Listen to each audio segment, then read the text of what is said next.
बिस्मिल्लाहिर्रहमानिर्रहीम। So our today's topic is pulmonary circulation, यानी lungs के पास जो ब्लड आ रहा है, जिन वेसल्स में आ रहा है, ट्रेवल कर रहा है, how these vessels are, how they accommodate blood, which type of vessel, that will be under heading of pulmonary circulation. So pulmonary circulation, human heart have two portions. Right side of the heart which receives systemic blood from the vein, then pump that into lungs. ठीक?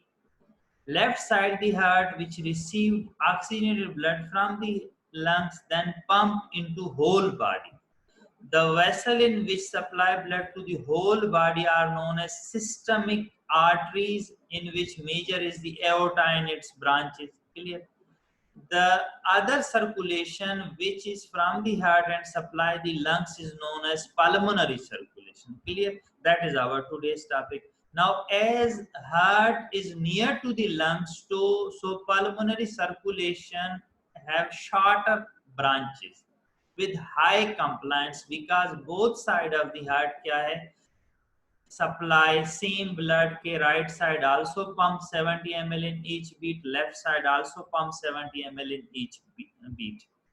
Pulmonary circulation में importantly pulmonary vessels आपने पढ़ना है कि pulmonary artery has a wall thickness 1/3 that of aorta. Pulmonary arterial branches are short, and all the pulmonary arteries, even the smaller arteries and arteriole, have larger diameter than their counterpart systemic artery. The pulmonary arterial tree has a large compliance as compared to systemic artery. कि pulmonary जो arteries हैं वो कम pressure पे ज्यादा volume change कर सकती है, इसलिए हमने कहा है कि उनका कंप्लायंस ज्यादा है. कंप्लायंस इसलिए ज्यादा है कि हार्ट के करीब है लंग्स, तो ज्यादा प्रेशर हमें नहीं चाहिए, इसलिए पल्मोनरी वेसल्स का प्रेशर भी कम होता है. आगे हम पढ़ेंगे.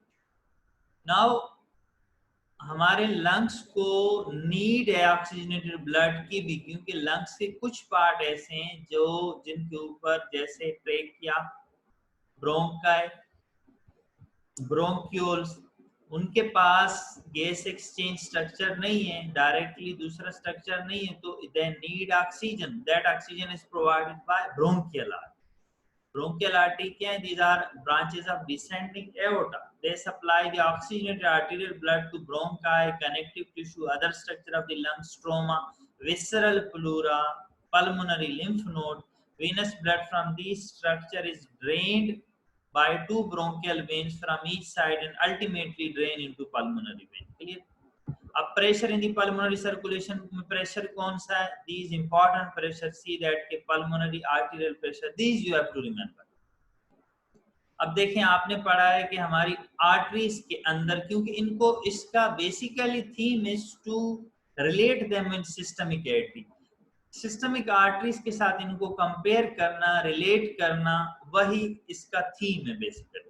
अब हमारे पास हमारे एओर्टा के अंदर सिस्टोलिक प्रेशर होता है 120, डायस्टोलिक प्रेशर होता है 80. यहां पर देखें, आर्टरी सिस्टमिक एओर्टा की जगह हमारे पास लंग्स के सर्कुलेटरी सिस्टम में क्या है? Pulmonary artery. उसका सिस्टोल का प्रेशर कितना है? 25, जबकि हमारे एओर्टा का 120. How much is the difference? Diastolic pressure वहां 80 था, यहाँ क्या है? 10 millimetre of mercury. Mean arterial pressure वहां तकरीबन 90 है, यहाँ कितना है? 15 मिलीमीटर. Clear that? अब पल्मोनरी कैपिलरी का प्रेशर क्या है? 7 millimetre of mercury. Systemic capillary का प्रेशर यहाँ से बहुत ज्यादा है, अराउंड 60. ठीक है, तो ये देखें कि pressure inside the pulmonary system are very low, लेकिन फर्स्ट स्लाइड क्या थी? कंप्लायंस से ज्यादा है, इसलिए pulmonary circulation is called as low pressure high compliant circulation. क्या? Low pressure high compliant circulation. While systemic circulation क्या थी? High pressure low compliant. यहाँ क्या है? Low pressure high compliant circulation. Now this picture bookish diagram, see के what is the purpose of sending the deoxygenated blood to the lungs. ऊपर देखें, pulmonary artery और उसकी ब्रांचें क्या करती हैं? ब्लू deoxygenated blood लाती हैं लंग्स के किन स्ट्रक्चर के पास? स्पेशली एल्वोलाई के पास फॉर गैस एक्सचेंज. फिर एल्वोलाई में गैस एक्सचेंज होती है और वहां से ऑक्सीजनेटेड क्या ब्लड वापस आता है towards the left side of the heart. So this show oxygenation purpose in the lungs. Importantly, we have 3 zones of the lung. This is very important to understand कि लंग्स के अंदर blood flow wise 3 zone है. अब वो हम आपको थोड़ा सा इस डायग्राम से समझा दें. एल्वोलाई जो नजर आ रहा है, इसके अंदर क्या है? इस एल्वोलाई के अंदर हमारे पास एयर है और एयर का एक सर्टेन खास प्रेशर होता है. एयर का याद रखें, एल्वोलाई के अंदर जो एयर है उसका एक खास प्रेशर है, ठीक है. और एक प्रेशर हमारे इन वेसल्स के अंदर है. किन वेसल्स के अंदर? ये पल्मोनरी आर्ट्रियोल और पल्मोनरी वेन्यूल है, ठीक. फिर ये पल्मोनरी वेन उससे बनती है, यहाँ पल्मोनरी कैपिलरी है. तो एल्वोलस से जो एक्सचेंज होती है पल्मोनरी कैपिलरी में होती है, वहां से पल्मोनरी वेन्यूल में आती है. ये वेन्यूल है, ये पल्मोनरी आर्ट्रियोल है. ये पूरा गोल जो नजर आ रहा है ये पल्मोनरी कैपिलरी. ये इन कम्युनिकेशन विद होता है एल्वोलस. एल्वोलस के अंदर क्या होता है? एयर, उसका एक अपना प्रेशर होता है. जो पल्मोनरी कैपिलरी, इनके अंदर एक अपना प्रेशर होता है. अब बात को समझिए आप, वेरी इंपॉर्टेंट कॉन्सेप्ट कि एल्वोलाई के अंदर अगर प्रेशर बढ़ेगा तो वो प्रेशर किस तरफ जाएगा? एरो देख रहे हैं, वो प्रेशर हमारे इन पल्मोनरी कैपिलरीज को कंप्रेस करेगा. और अगर एल्वोलस का प्रेशर ज्यादा है, ये पल्मोनरी कैपिलरी कंप्रेस हैं, तो आर्टीरियल साइड से वेनस साइड में क्या फ्लो होगा? अगर ये बंद हो जाए रास्ता, तो यहाँ से जो नॉर्मल ब्लड आता है वो इस तरफ नहीं आ सकता. तो एल्वोलस का हाई प्रेशर इस कैपिलरी को कंप्रेस भी कर सकता है, बंद भी कर सकता है. अगर रबर का एक ट्यूब है, रबर का एक पाइप है, जैसे हमारे पानी की मोटर का पाइप होता है, बीच में देखें जब बंद हो जाता है, उस पर जोर आता है, कभी कभी उसमें वाल पड़ जाता है, तो आगे पानी बंद हो जाता है. ठीक सेम वे में यहाँ भी अगर एल्वोलस ज्यादा प्रेशर अप्लाई करेगा तो ये कैपिलरी बंद हो सकती है, ब्लड फ्लो बंद हो सकती है. ठीक. नॉर्मली क्या होता है? हार्ट जब सिस्टोल करता है, सिस्टोल के अंदर प्रेशर ज्यादा होता है, पल्मोनरी आर्टरी के अंदर भी ज्यादा आता है, इस उसकी ब्रांच में कैपिलरी में ज्यादा आता है. डायस्टोल के अंदर प्रेशर कम होता है, तो यहाँ भी कम होता है. क्लियर? अब according to these changes in the pressure, अगर एल्वोलस को हम समझें कि एल्वोलस के अंदर एक खास प्रेशर है, तो उस प्रेशर की बेस पे लंग्स के कुछ एरिया का ब्लड फ्लो कम या ज्यादा हो सकता है. According to that lung is divided into 3 zones. आ जाएं, वो कौन से जोन होते हैं? ये देखिए, जोन 1 लिखा है.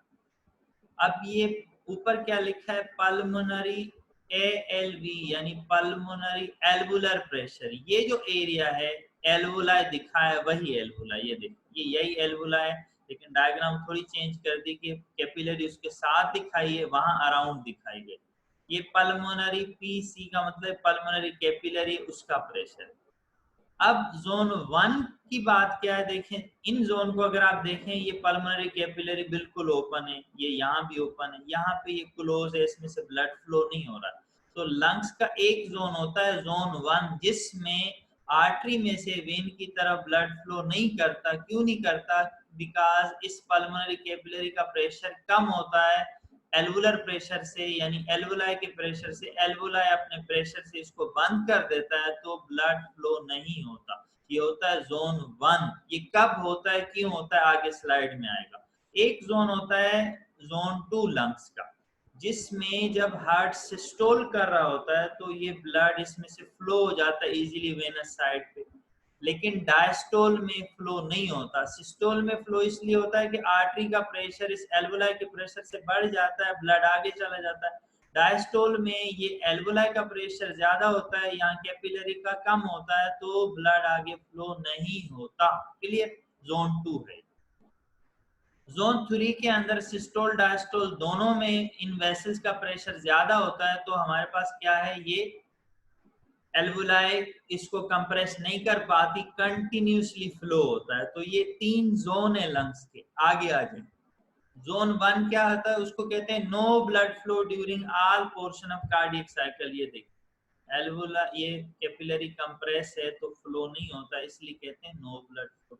because the local, अब इसको समझ के थोड़ा पढ़ें इसको, because the local alveolar capillary pressure in that area of the lung never rises higher than the alveolar air pressure, यानी कैपिलरी का प्रेशर एल्वुलर एयर के प्रेशर से कभी नहीं बढ़ता, ना सिस्टोल में ना डायस्टोल में। तो ये क्या होता है, यहाँ एल्वुलर का प्रेशर ज्यादा है, ये कभी भी नहीं बढ़ता एल्वुलर के प्रेशर से।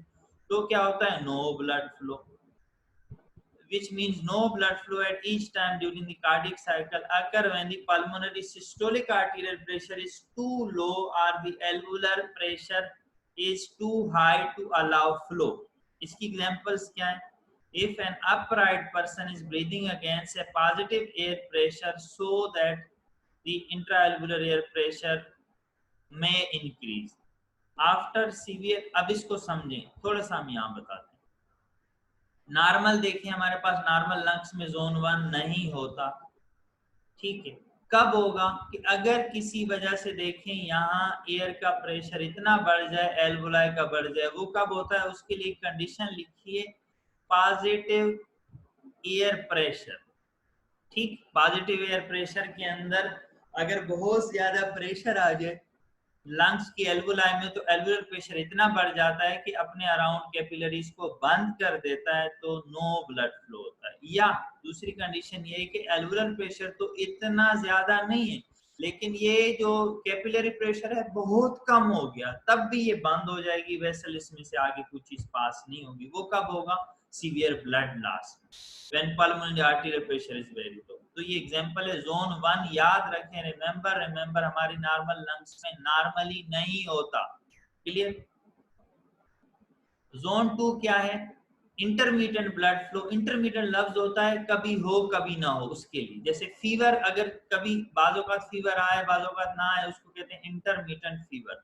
तो ये है intermediate blood flow only during the peaks of pulmonary arterial pressure, because the systolic pressure is then greater than the alveolar air pressure, but the diastolic pressure is less than the alveolar air pressure, clear। तो इसमें क्या है, systole में तो pressure ज्यादा होता है तो ब्लड फ्लो हो जाता है, डायस्टोल में नहीं होता, तो कभी होता है ब्लड फ्लो कभी नहीं होता, इसलिए इसको कहते हैं इंटरमीडिएट ब्लड फ्लो जोन। ये कहाँ होता है, लंग्स की एपेक्स में, apices of the lungs, upper zone of the lungs, उसमें होता है, ठीक।